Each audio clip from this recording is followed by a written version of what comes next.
Hey fellas, your commissioner here, coming at ya for little week 13. Week 13 of NFL action. As you can see, we're not at our beautiful home for the first time this season. Is that right? I believe first time remote location this season. I thought you did it in a hotel in like Maryland. No, Or I didn't do it for Jonesboro. I did after I got back. I think this is the first time. Anyway, whatever. It doesn't matter. See, Erica will be featured prominently this week. She will be in the video for the entire time, unless she has to go use the little ladies' room, or just if she gets tired of this and wants to put herself under the covers. So, start off Hog basketball. We won a couple games. One was a little close, a little bit of a heart. Almost lost. Turned the game off. Thought we lost. We won barely. Dropped in the rankings again. I mean, we're just not really that good of a team, but we're fine. We're fine. We got fun players. We'll lose a lot of games. We'll win some games. That's Arkansas. That's baseball, right? So, without further ado, let's just go ahead and get into it, fellas. Let's go ahead and get into a recap of last week's games. Huge games last week, guys. Not a lot of crazy high point scoring last week. A couple teams were over 150, hit the 150 plus mark or right around it. We had some pretty bad teams again. Some team name changes. We got two team name changes this over the last few days. But let's go ahead here. Start off with our Reese's Peanut Butter and Jelly game of the week between Swamp Donkeys and Died on Burrow Time. Hawk has his best game of the season by a large margin, 157 to 133. Blaine Falls. Hawk's been on a little bit of a heater now. 4 out of his last 5 weeks, he scored over 138 points. He had 149. He had a 99 loss to Nick. It's nice for him to not rain on Nick's parade. Those Duke boys are tight. They're tight like that. They get into some weird shit. You know what I mean? That's for another video. But 138, 157 this week. Hawk really is a team that, for somehow, some way, has become a really kind of a spoiler team. It's a team that I would not want to be going up against. He's won 2 in a row now to get to 3-9. He's completely, from looking like pretty much the whole season, he was a presumptive horse ass.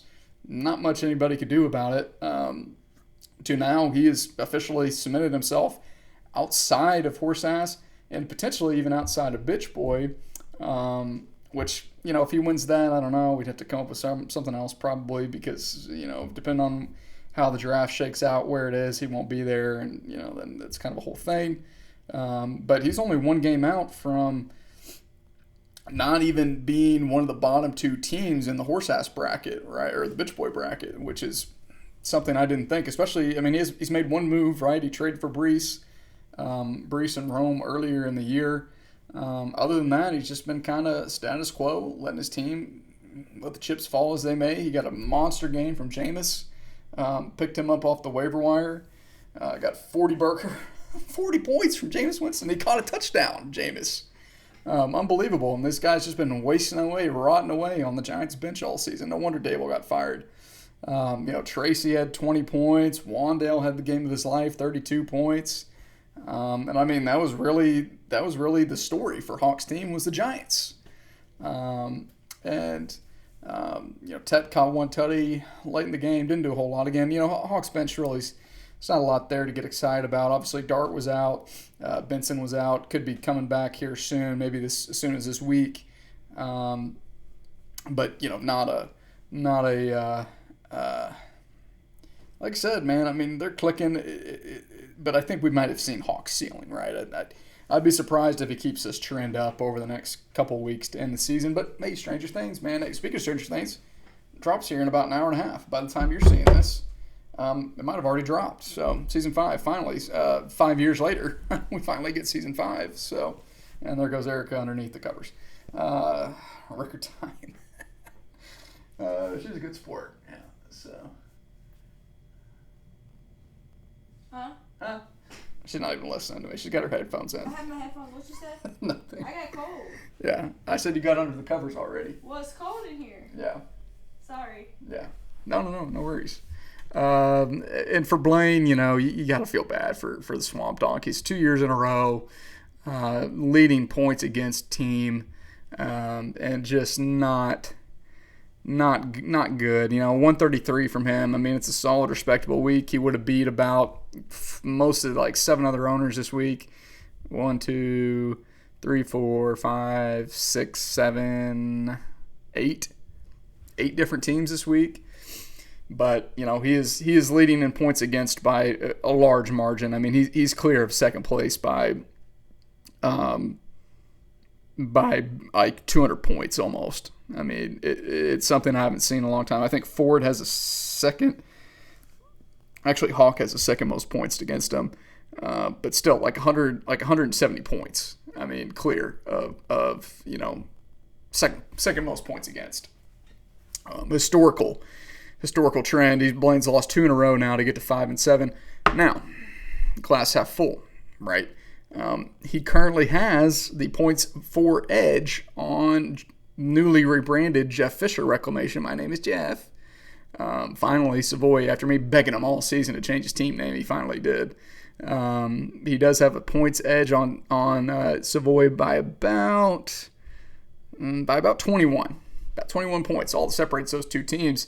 But if the playoffs started today, Swamp Donkeys would be in, Jeff Fisher would be out. Okay. And, basically, I think for Savoy, he just needs to keep making up ground. And it would really be hilarious if Blaine gets in off this new 6 seed rule at 5 and 9. That'd be, wow, wouldn't that be something? It'd be great to see.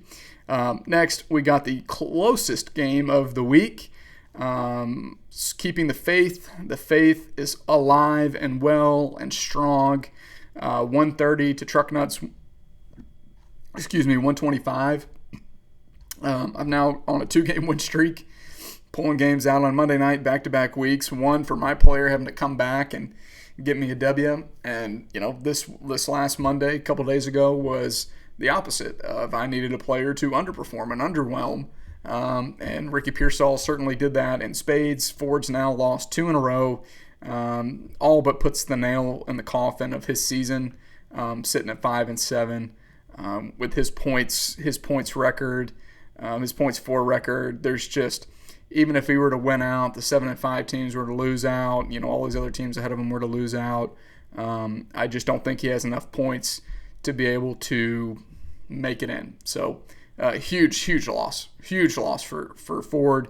Even at 6 and 6, it would have been tough, I think, for him. There's still an outside chance for him to get in. But with him losing this one, it's just, his season's done. I mean, I think you look at these bottom 4 teams in the standings, and it's all but over for them. So, and really, the team that's in 7th is probably done too. So, but we'll get to him in a minute. But I mean, it was good bounce back week. I mean, 130 with getting less than 10 from Lamar. I mean, back-to-back weeks of 9 points for him. Really, Michael Wilson, waiver wire darling, really kind of carried my team. 24 points.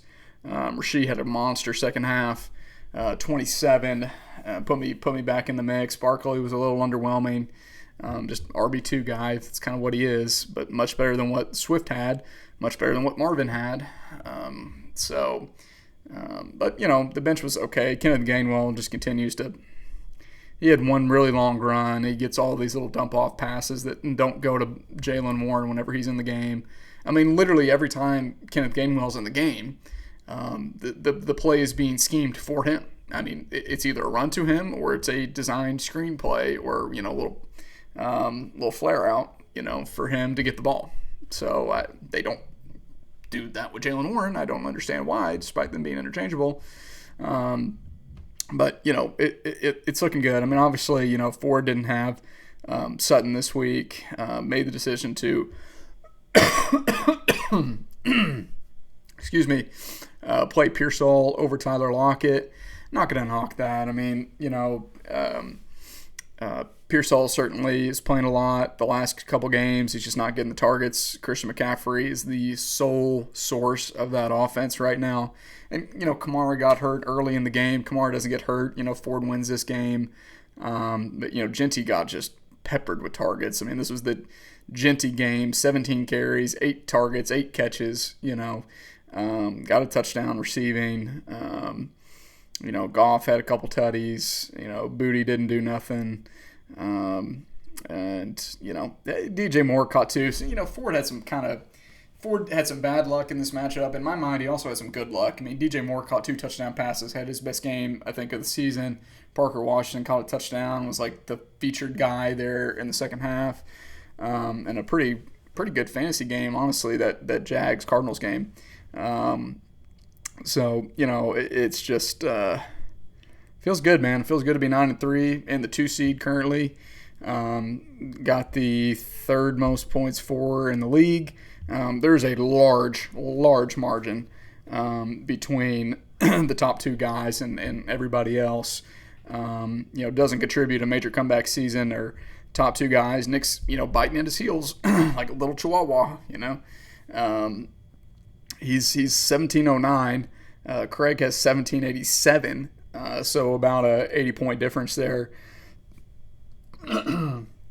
Excuse me. Something I don't think that will be made up given Craig's team. But CMC will be on a bye in week 14. And that's certainly a good chance to make up 30 points right there. Or, 20, 25 potentially. So we'll see. It'll be a fun one coming down the stretch. But then, excuse me, gosh. After that, I got 1599, but you got Plunk as 1588. You got Duncan as 1578. Blaine has 1567. Right, so I mean it's clustered right there. Now, granted, the records for these teams are very, very different, and if they were similar, this would be a hell of a race down for that 6 seed coming down the stretch. However, currently as things stand, it looks to be about a 2-horse race at the moment between Blaine and Savoy. Next here we've got the Dirty Birds continue their hot streak, won 4 in a row, 7-5. 130-107 against the McCockners. Again, just kind of killing JD officially. JD is now 4-8. Plunk just finds a way, man. Just finds a way. Really, what the crazy thing is, if Plunk hadn't traded CMC had 30 points, right, last week. If CMC was still on Plunk's roster instead of Jahmyr Gibbs, Plunk loses this game. Isn't that crazy? Plunk only scores like 100 points and maybe 102 and loses, to JD 107. He does have Gibbs literally almost was responsible for half of his whole team's points. Gibbs had 59 points and Plunk scored 130, right? So almost half, about 45%. I'm not a numbers guy, but about 45% of the production for Connor's team. Tootin did nothing. Coker, nothing. I mean, he didn't have any lineup decisions really to make. Waddle was on by, Franklin, Achane, Hampton, Rodriguez, Bo Nix, all on by. But he just finds a way. I don't think that his team is great. It's good for him to still put up 130 with all those guys on by. Certainly is. You got to tip your hat to him. There you go. But I don't know. I just don't want to see the bad man in. I just don't want to see it. Nobody wants to see it. And it's looking like it's pretty much a certainty at this point. So, and then for JD,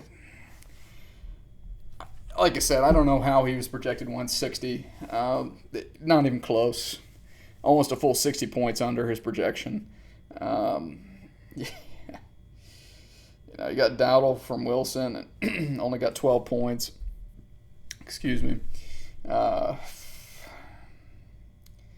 ETN was fine. Nico, Olave, CD. CD only had 12 points. See Justin Jefferson. Alec Pierce only had 4 points. Hey, by the way, put in Bay. Shout out Ohio. I think I've worn this on. State of the Union before. Can't recall. He benched Hunter Henry, who had a 26 burger, which you're not gonna beat yourself up about that. But yeah, JD's done. His team's been done for a while, but now it's official. Still broke 100 points, which is something a couple teams did not do. So, and then we've also got what almost was the game of the week, but I just couldn't do it, and rightfully so. It was a blowout. Nick continues to roll 148 to 117, 4-game winning streak for him to get to 7-5. Puts Duncan on a 2-game losing streak, drops him to the 3 seed. at 9-3. Like I said, he's only about 20 points off right now of me for that tiebreaker. So certainly he's still very much in the mix for the 2 seed. At this point, Craig, he's pretty much guaranteed to be the one. I'll get to him in a second, but. Really, Duncan just got killed by Baker, only 6 points. Starts Slayton, only had 3 in that fantasy explosion. Just Slayton wasn't any part of it. He spot starts Emmanuel Wilson with Jacobs being out, and he gets a 30 burger for him. 2 tutties certainly helps that. Had no Jamar Chase, had no BTJ. No Jacobs, versus a fully loaded and rolling. Well, I guess he didn't have a London, but almost fully loaded and rolling comeback season. Dak had 36. JT's been, like I said, he's kind of slowing down after that 50 burger he had against me. He had a 50 burger, a bye, and then 9 points. So on either side of that 50 burger, he said 9 points. So, it's God, dude, that 50. He just fucked me. My team didn't do shit that week anyway, but golly. Woody Marks continues to be an enigma. Starts Yoshi Voss, only 12 points. Stunner. He didn't get 20. Devontae, continues to be the goal line back. Had another 2 touchdowns. Nick has by far the most touchdowns of any team in the league. I haven't run the numbers yet, but there's just no chance he has anything less than a 10 touchdown lead on second place for touchdowns scored as a team. Pickens, continues to be the wide receiver alpha one there. Loveland's been solid. Caught a tutty. He starts Sean Tucker, comes crashing back down instead of starting Kareem.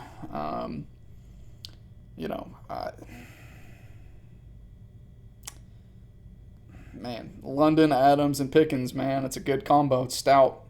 And you got JT and Dak, and Nick, I think, is easily the second best team in this league right now. And despite the record, very, probably a long shot for him to find his way up to a bye. It would take obviously myself and Duncan losing out and him winning out, which the schedule for Nick and Plunk down the way these last 2 weeks are just about as cupcake as you could possibly get. So they're going to be in. They're going to win at least one of those, if not both of those games. So that's sad to see, unfortunately. So next here we got Jeff Fisher Reclamation, newly branded against Flo's Fury, 125 to 90.95 for Wilson. Not the lowest scoring team, but another week under 100 points. I believe that's his 5th time. Fifth time Wilson has scored less than 100 points this season. Might be a record. I've not tracked it. Maybe I should. I might go back and start keeping up with that. 2 of those games, 76 and 52. And now he's tied league history for the longest losing streak in the league. 11 straight losses for Wilson after starting the season 1-0. The highest scoring team in the league has quickly turned himself into, not really quickly, it's just been just a dog shit downward spiral descent into the pits of hell of fantasy shit. Fuck shit. This fucking team, whatever his message was, right? Who does he have to suck and fuck to get a win, right? Apparently he's not doing the right guys. You know, hey, Wilson, guess what? Here's what you need to do. If you want to find out how to win, who you need to get, sucking and fucking, you give your buddy Nick a call and give your buddy Connor a call, okay? Because those guys are the best in the business. They've been doing this for a long time. I'm sure they can give you the tools to success to maybe get you this slump busted. Because, man, if you lose every single game for the rest of the season, I don't know. I don't know what to tell you. I don't know what to do. I don't know what you should do. That's historic. That's historic. He's right on the precipice. He's right on the precipice, and he's probably going to get it himself coming up this next week. We'll get to that. But, he's a lowest scoring team by a cool 120 points. He's got, a pretty, he's got league average, I guess, points against, upper half. But, man, it's just not good. It's just not good. Wow. It's tough. Yeah. And for Savoy, like I said, huge win for him. I mean, he really needs to feel comfortable, right? You want to just get in off of merit. You want to get in off a record. He's within spitting distance of the points for with Plunk. If he can catch him in the record-wise, I mean, he's only down about, 40 points, 42 points to Plunk, something that could be made up, especially if Plunk loses. I don't think he will again. But like I said, I really think that this is going to come down to these top 5 teams. In my mind, they're already in. The ticket's stamped. Just a matter of how things shake out.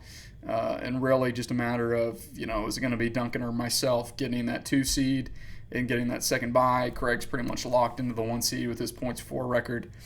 Don't see him losing his last 2 games, but stranger things. Again, stranger things, right? But yeah, I mean, I think really at this point in the season for Savoy and Blaine, it's the records, throw them out the window. It's just how many points can you score in any given week, and you're basically playing against Blaine and Savoy are playing each other the last 2 weeks of the season, trying to just outscore the other at this point. So, and like I said, Blaine's already got a little bit of lead. He got about a 20-point edge. Savoy's got some ground to make up. So, but certainly this helps to maybe get him in off record, but probably not. And then that brings us to our final game of the week.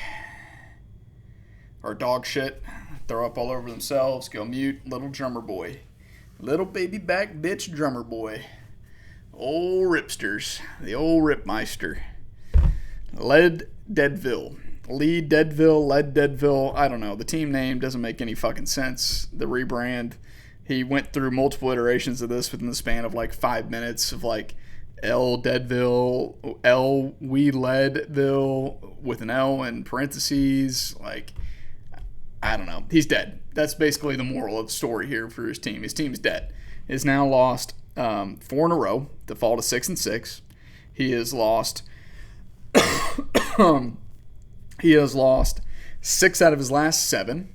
Right, that trend just continues. I just add a new number to it every single week. If you haven't been keeping up at home, since week 6, he's lost 6 out of his last 7 after starting the season 5-0, highest scoring team in the league.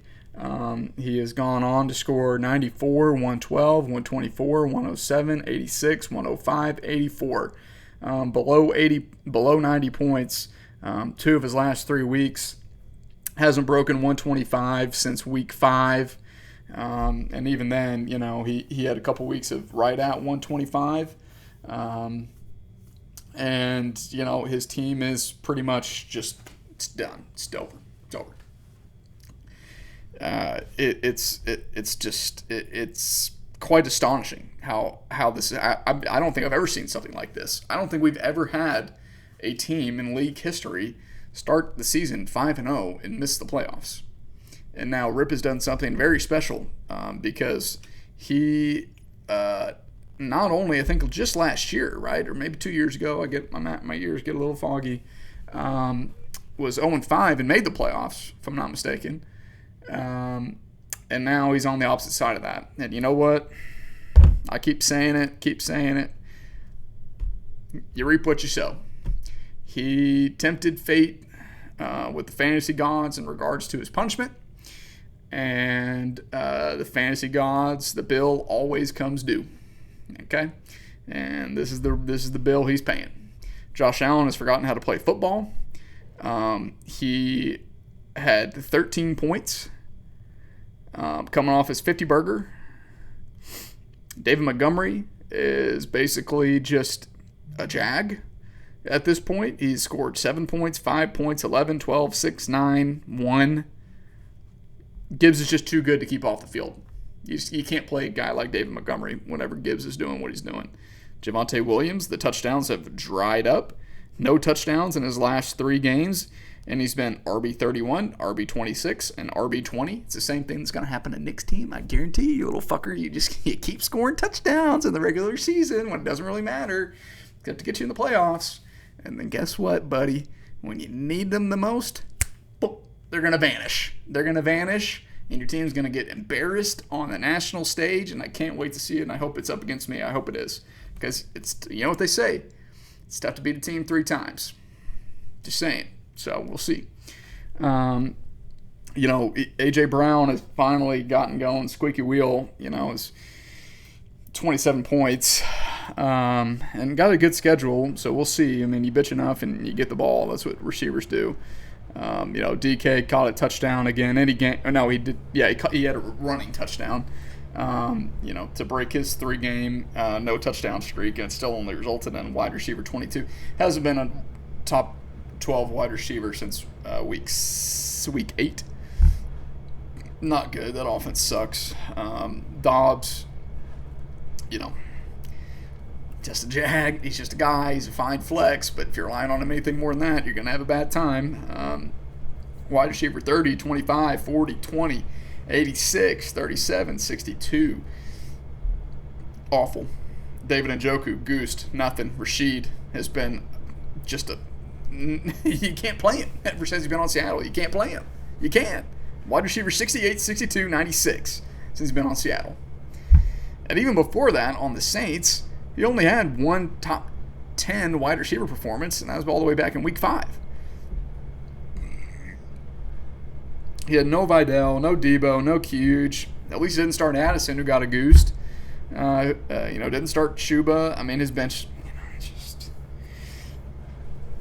yeah, I don't know, man. This team fucking sucks. It does. It's not good.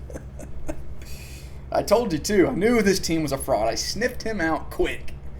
And trust me, I've been a fraud plenty of times in this league. Plenty of times, all right? So fraud knows one when he sees one, and that was it, buddy. So, and then not to be overlooked, Craig, whatever, ho-hum. Another 157-point game, 8-game winning streak. Guy won't ever lose again. Hasn't lost since week 4. Hasn't scored below 126 during this 8-game winning streak. On this 8-game winning streak, he's basically been averaging. Do some quick math. Like 160. Just insane numbers. Insane. Now, he's also had the Patriots schedule where he's got the least amount of points against in the league, second least. Really the top 3 teams lead the league in least amount of points against. Craig and Duncan are basically right there. I got 1451 against me. And then, you take about a 30-point jump up for Deadville. And man, hey, but that's usually how the records go, right? If you don't have a lot of people score points against you, you usually have a better record, right? So, but yeah, Craig's team's a wagon. He's a team to beat, not even close. So, all right, let's go ahead. We had a very, very active trade deadline, which I can't recall if I broke all those down or not. What time? What was the timestamp on that?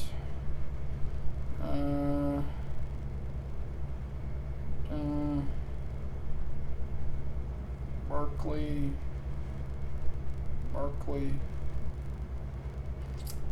7 days ago, 8:49 p.m. So that was after, right? That was after Soto, if I'm not mistaken. Is that right? Let's see. I think so. I'll just go ahead and quickly talk about them. I mean, they're worth talking about them again, even if I've already talked about it. Like I said, very active trade deadline. Obviously, you had Troy Franklin and Jahmyr Gibbs. I think I did talk about that one. That one happened earlier in the day. Then I traded. Well, okay, let me just finish it. Gibbs and Franklin to Plunk for CMC to Craig. I think I talked about that one. I traded for Saquon Barkley and Lamar Jackson, sent away Marv, Justin Herbert, DeAndre Swift, 25 fab. I think I talked about that one too. I'm pretty sure. Because I felt like that was... He needed that little push over the edge. I had money to burn, gave it to him. Trade.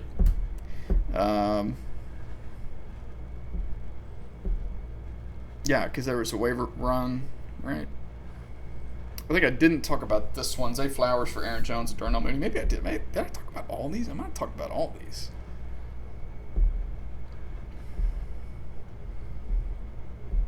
Yeah, I think I did. We didn't have any. Yeah, we didn't have any trades after Wednesday. I don't think so. Cool. All right. Waivers. Sorry. Active trade deadline, very good. A lot of pieces moving around. Wilson basically went from, at the beginning of the season, saying I wasn't going to trade anybody to trading his whole team after his team sucked all season and just didn't work. And I don't think the trades worked any better, but, you never know. So this week we had 5 claims. I picked up Brenton Strange for 25. Again, I got money coming out of my ears. I'm not going to be outbid by the likes of Nick and Plunk, I tell you that. They've gotten lazy in their bidding, and, I just keep pounding away. I've won at least 10 fab every single week, and I plan to keep that trend going the whole rest of the season. Nick was in for 3, Plunk was in for 2. Surprised by this one. I think Kamara's probably okay, but I'm surprised to see Devin Neal only go for 7 to JD. I think it was a good pickup for him. Again, JD's just kind of playing spoiler at this point.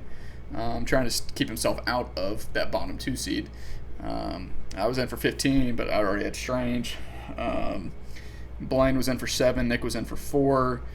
Blaine did get Caleb Williams for 7. Dropped Rashad White. I dropped Kyle Pitts finally. So kind of that first trade that Wilson and I made just really just didn't really do anything for either one of us. So sometimes that's the way it goes. Christian Kirk got picked up by Dill Will for 4. And then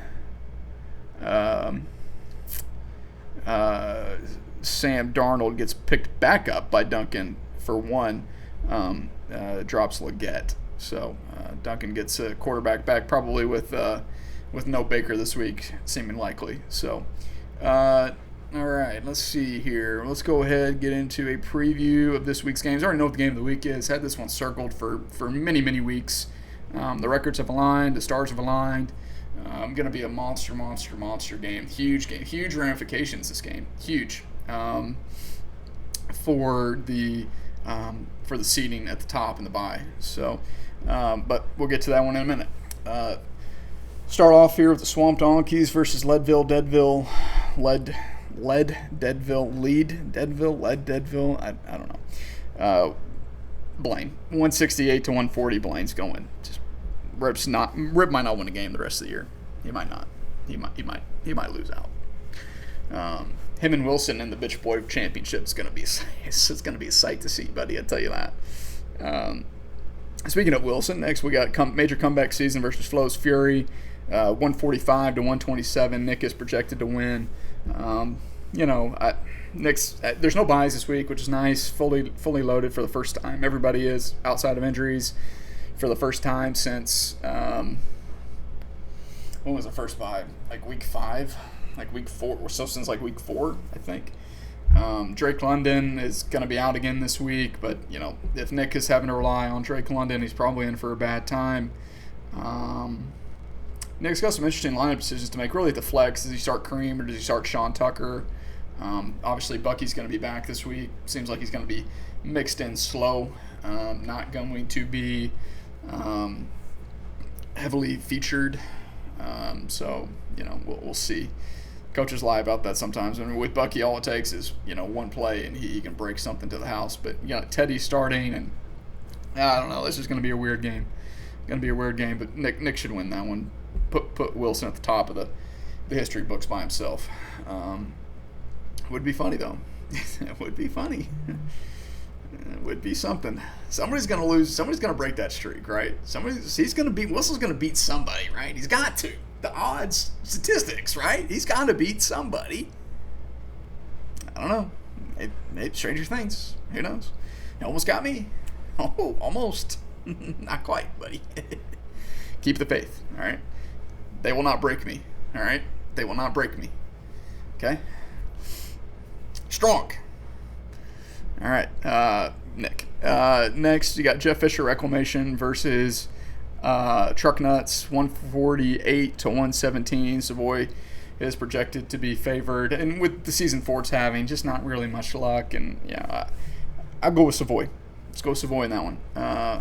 Next, we got interesting one. This is actually a pretty big matchup, honestly. The McCockners versus Died on Burrow time. JD's projected 162 to 138 or 136. That's another hammer under, hammer. JD will be lucky to get 140, in my professional opinion. And I just, Sauce is going to be on Nico. He's going to be in hell. CD is now the beta boy in the wide receiver room. I don't buy that 162 at all. And if Hawk wins this game, he gets himself, I think he probably would do enough to jump JD as a tied record and put JD down as one of the bottom two teams. So, huge game for Hawk. Huge. We'll go with Hawk in that one. Keep his win streak alive, 3 in a row. They said it couldn't be done. I think he can. I will bet. I think my first spread to plus 26. I think plus 26. It's a good one. It's a good line. It's a good line to make money for free. Next, we got the penultimate matchup: Dirty Birds of War versus Kicker Lives Matter. Again, another big game. We got some big games this week, guys. I'm telling you. We had big games last week, I believe. A couple weeks ago. We had some big games this week as well. Plunk's projected to win 159 to 154. I'll be back on that under train for him. Absolutely. This is really key for Duncan. Duncan loses this game, and he puts himself in a very precarious position potentially to hold on to that 2 seed in the bye, depending on how things shake out in another matchup, which I'll talk to in just a second. And for Plunk, a win here pretty much officially cements himself into the playoffs at this stage of the season. At 8-5 with his points 4, it would be a near impossibility for him to miss with one more win on the season. So, man, it's going to be tough. A lot of green for old Duncan. He's going to have to start Sammy against Minnesota. I think Minnesota might eat him up. I think that's going to be the difference. We'll go with Plunk in this one. As much as it pains me to say, I think Duncan is getting exposed a little bit. He's now he's going to be 9-3, potentially 9-4. He might lose out. He might lose 4 games in a row to end the season, limp his way into the playoffs. Who knows? And then that brings us to our game of the week. Our Grippo's barbecue flavored potato chips game of the week. This one is coming up December 8th, so had to get it done. It's got selected potatoes, not just any potatoes, selected potatoes for Grippo's. Vegetable oil contains one or more of the following: high oleic soybean, sunflower, cottonseed, corn. Interesting. It's got paprika. It's got some smokes. It's got some garlic powder, onion powder, silicone dioxide, which sounds like something you should never put in your body. But hey, Grippo Potato Chip Company, right from Cincinnati, Ohio. How about that? Ohio. So yeah, Grippo's barbecue flavored potato chips, the official barbecue potato flavored chip of the Bring That Wood Fantasy Football League cheer. You know me, I'm like a plain Jane chip guy, but let's see. Cheers.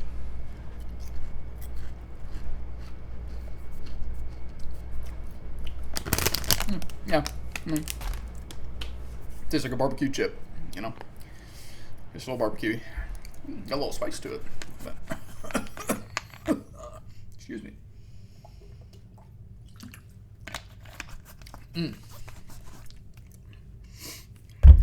Yeah, save those for somebody else. Huge. Keeping the faith doesn't contribute. Right? Top 2 teams in the league. Craig 10-2, 9-3 for myself. Craig's projected 173. Woo, crazy number. Woo, crazy. To 165 for myself. I think at one point earlier this week, it was or last week, it was like 169. It's kind of ticked down a little bit. I think Craig's has kind of ticked up a little bit. Battle of the quarterbacks. You got Lamar Jackson tomorrow night against Cincy versus Jalen Hurts against Chicago on Friday. This is why I traded for Lamar, right? I need him to show up big. He's been a shell of himself this season. He had 9 points last week. It should have been at least 15. Mark Andrews dropped a touchdown literally right in his chest that would have changed the game for him. Changed the game for me, but still won, so it's fine. And Hurts has really been playing pretty strong. He's had a couple stinker weeks the last 2 weeks, but obviously kind of get right game against Dallas. Got 38 against them. Just hoping he goes back to bad. But most of the season and when he's played bad defenses, he's carved them up. And I think that I'm gonna have to push this one out of respect for both of these gentlemen. We'll push that one. Battle of the running backs. You got Jalen Warren and Saquon Barkley versus Christian McCaffrey, Kyren Williams. I hate Kyren Williams. Again, everybody knows this. I'm not going to disrespect Christian McCaffrey in the season he's been having. You got to go with Craig in that one.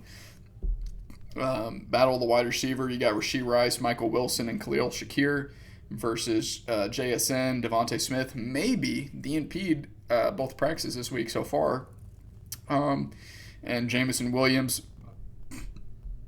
Jamison has had, he obviously goosed last week. Before that, he had 20, 26, 17, and then he had another goose before the bye. I fully expect him to get 20 burger this week. But, Marv is back at practice. Even if he comes back, it kind of sounds like he's been cucked out of his wide receiver 1 job.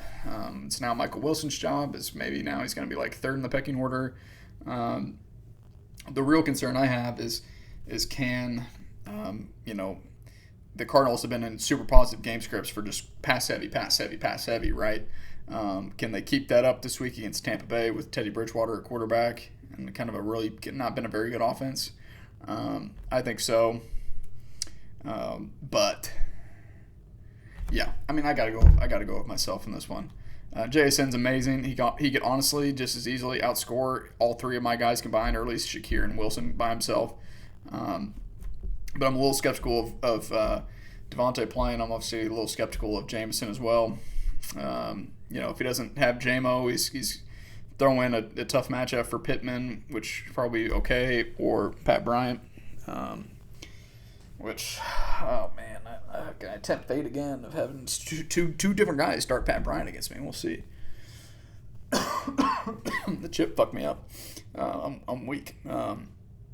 Battle of the tight end. You got Brock versus Gadsden. We'll go Brock in that one, although it's a tough matchup for both of these guys, both in the same game. And then right now, in the flex, I got Bucky Irving versus R.J. Harvey. Right, which means I have Justin Jefferson on the bench. And, Justin Jefferson's going to have probably backup 3rd string undrafted rookie starting. Can't be any worse than JJ, right? Can't be. I'll probably end up putting Jefferson in at the flex. Harvey, I'm worried Harvey's going to get a big workload. He's going to explode. Coming off the bye. We'll go with RJ in that one regardless. Ultimately, I think really it's going to come down, can I get the edge at quarterback? Can I get the edge at the flex to be able to turn the tides on this one. If not, if Lamar keeps stinking it up, scoring less than 20 points, if whoever I put in at flex gets less than 10, I think Craig's going to run away with this game. I won't get anywhere close to my projection.